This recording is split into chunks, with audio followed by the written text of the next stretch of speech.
to the last question that we do have. Thank you so much, Lisa Gonolo, for your questions. This is the last question that we are going to be dealing with. And it says to us, the building blocks are packed into small cylindrical cans that then are packed into a large rectangular box as shown in the diagram below. I am going to read that again. The building blocks are packed into a small cylindrical. So it means that this question comes from a question that is continuing, as we can see over there. But we are going to be working with it as it is. The building blocks are packed into small cylindrical cans. So these are the small cylindrical cans that they are talking about. That are then packed into a large rectangular box. So this is the large rectangular box that they are talking about. It looks like a cube, doesn't it? But we know it's a rectangular box because the dimensions are not equal to each other. We've got 56 centimeters over there, 41 centimeters, and 35 centimeters. So as shown below, we've got that the diameters of the can, the dimensions of the can, and I said to you, dimensions is just a fancy word for size, your length and your breadths. You see, again, dimensions of the large rectangular box. So dimension, again, is just a fancy word, okay? So the diameter is from one point of the circle to the other point of the circle. Nice one. Everything is in centimeters, so there's no need to panic in terms of conversions as yet. Let's look at the questions that we are given in terms of this particular setup. It says to us, the cylindrical cans are placed upright in the box. So we do know that they will not be sleeping or slanted. They will be sitting upright. It says, determine the number of layers of cans that can be placed in an upright position in the box. Whenever you are given such questions, maths literacy has the literacy in it, meaning that it's got the English in it. So we need to be very careful and pay close attention in terms of what we are being asked. So it says to us that these cans are placed upright. That in its own is a key word that we need to be careful with.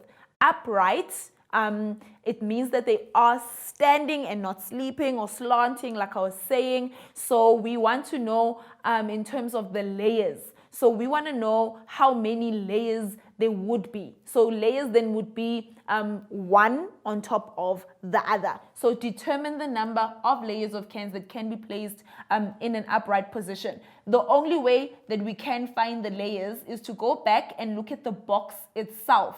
So these cans are going to be put in this box. So we want to know, even though in this particular picture, they sort of look the same height, don't they? They look the same height. And it says to us that upright is this way up. So there's a lot happening over here. So in order for us to find the layers, we need to take this number and we need to see how many times it goes into this number.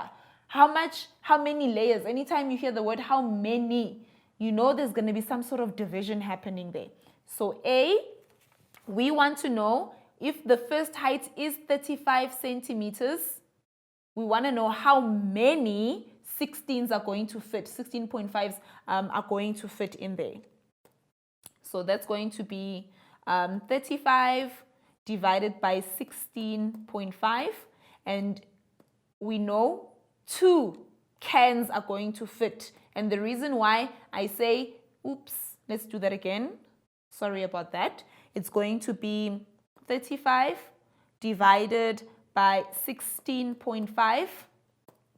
So we know that 2 cans are going to fit in there. So the number is 1, 2, 1, 2, 1, 2 going on. So it's 2.121212 recurring, going all the way there. So because this cannot be a can, only 2 cans will fit. So please be careful when you're looking at such questions. Let's look at the last question. Hence, determine the maximum number of cans that can be packed into one box. So if we want to know how many cans can fit into this box, we first need to find the volume of one can, the volume of the box, and then divide those two into each other. Let's see if we've got enough time to do those two. I'm going to find the volume of the can, the volume of the can is going to be pi radius square height. So pi I'm going to use as it is, and then the radius is going to be 12.6 over 2, and then the height is 16.5. Okay.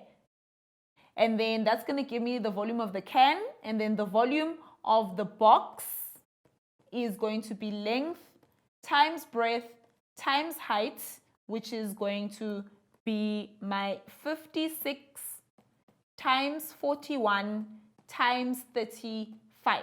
Okay, whatever that volume is. So what I'm going to do is I'm going to say the volume here is going to be V can.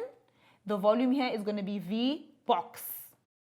And then what I am going to do at the end, therefore, volume